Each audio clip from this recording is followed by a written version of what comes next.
Okay, you finally bought that subwoofer, but where are you going to install it now? Don't worry, we've got you.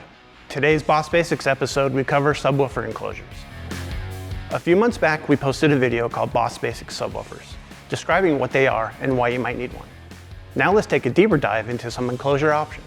Most vehicles won't have a dedicated space for your subwoofer, and they can be quite large, ranging from 8 to 15 inches in size. And that's where an enclosure comes into play.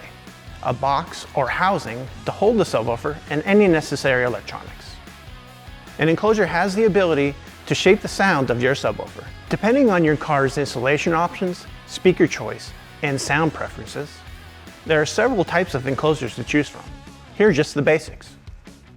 Ported, more volume with less power. Sealed, less efficient in terms of power, but can be tuned for accuracy rather than loudness. Bandpass, large enclosures with two separate chambers consisting of a sealed box and a ported box.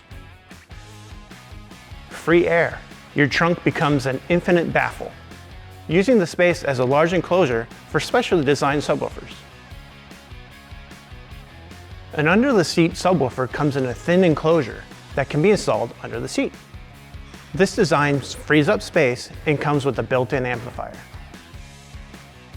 The enclosure you choose is highly dependent on the music you listen to, installation options, and what you value most as far as sound accuracy versus loudness.